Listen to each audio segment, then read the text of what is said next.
don't know, you tell me.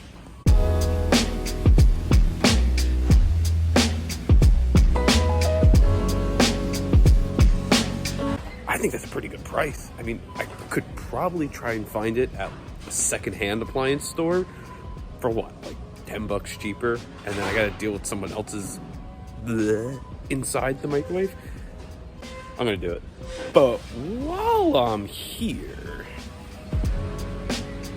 what's the first thing I'm gonna cook in it?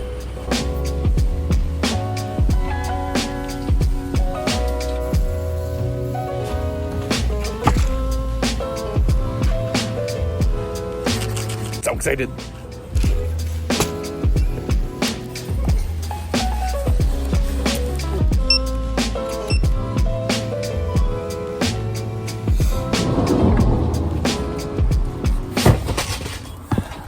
You know, the only thing I didn't check was the cord length. It's fine. We have systems in place to make it work.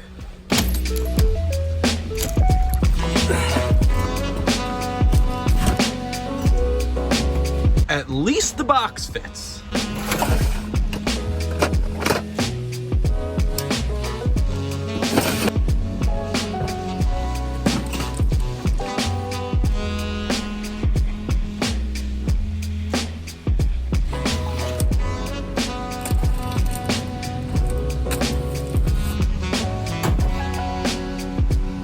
This could be a problem.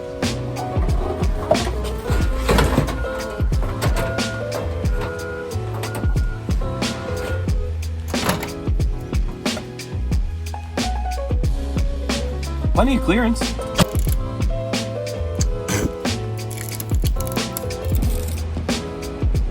I think the best way to secure this is going to be just putting a strap over the top and just holding it down, because one of the legs is being held back by that bolt that's holding this in. So I don't need to go that crazy, you know, screwing into the side of the microwave and damaging it. However, we do have to kind of deviate from this whole project right now. We got to go look at a 100 horsepower steam boiler that's banging. You hear the roar?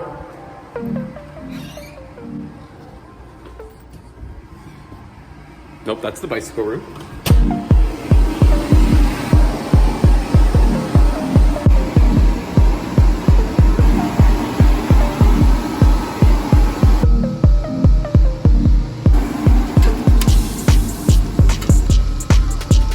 Gonna need to give this a lot of time to drop pressure. That's not good.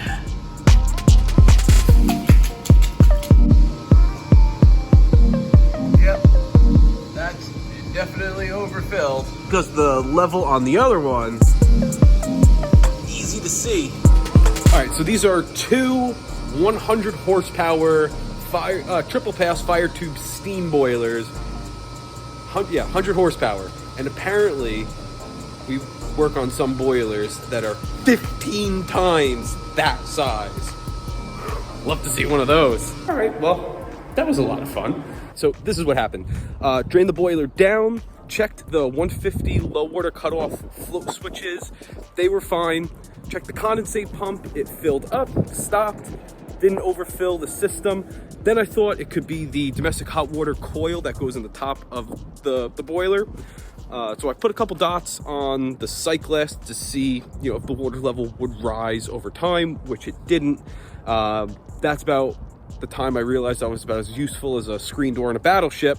So my boss showed up because he was on his way anyway, and he looked at the controls, so I was out on a lockout, which was a D8 lockout for high fire. So we reset it. After it reset, it started to run, but he noticed the flame looked terrible. So we opened the back of the boiler and found that, remember that leak that was trickling out? Yeah, the whole inside of the boiler is full of water. Some of the fire tubes are leaking. Then, you know, since it's not running and the two boilers are twinned together, anytime the other boiler was developing steam and all that steam and condensate are filling the header, it was just washing back down into this boiler and, you know, turning it into a hot water boiler. Which those tubes are not going to be replaced today. Fortunately, they have two boilers, So we just shut down everything, shut down the pilot, shut down the power, closed the domestic hot water line, and just slowly started to drain the boiler. From here, I am gonna go to my favorite place in the world because I got to pick up like a heavy duty extension cord for the microwave.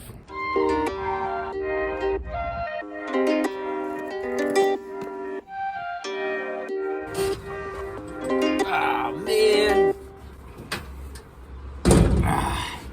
Before I go crazy snaking the extension cord all the way through and this doesn't work, I'm gonna test it out just like this.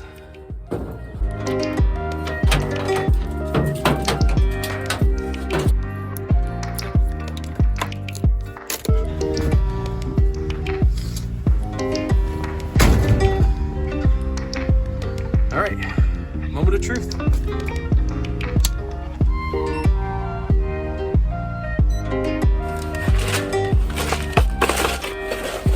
Ah, man.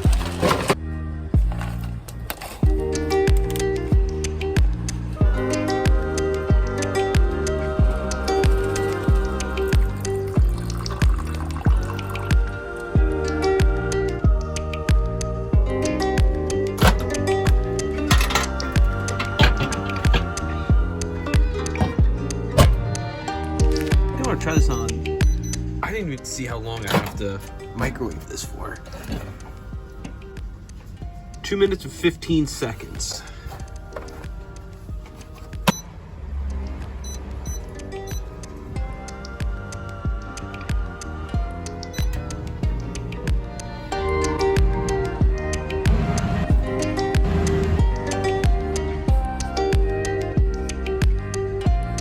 I think we got it.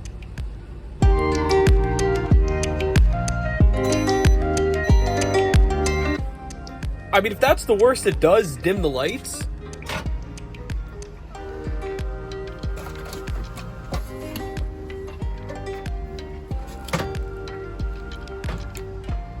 Gross.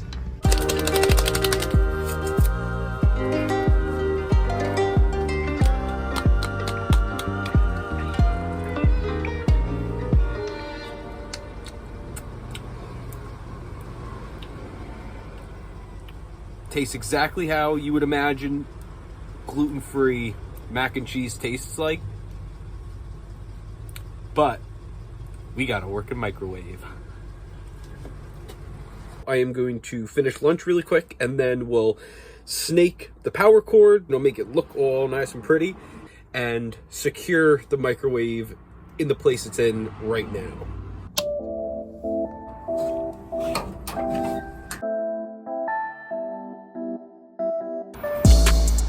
Wondering if I could just take one of these, bands. I mean, it's not like it's holding down like a roof ladder or something.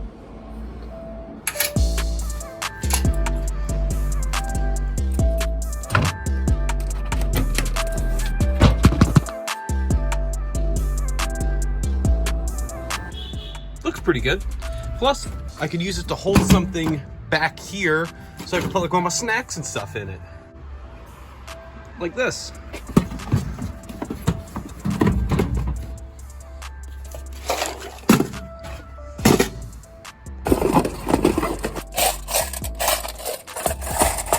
You know what?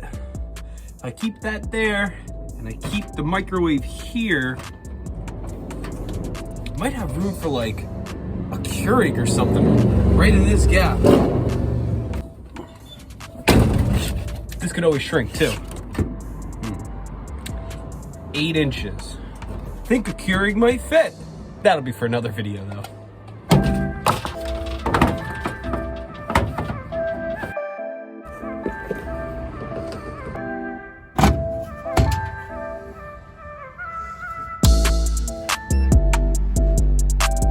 All right, and I got the battery charger installed too, so running out of space on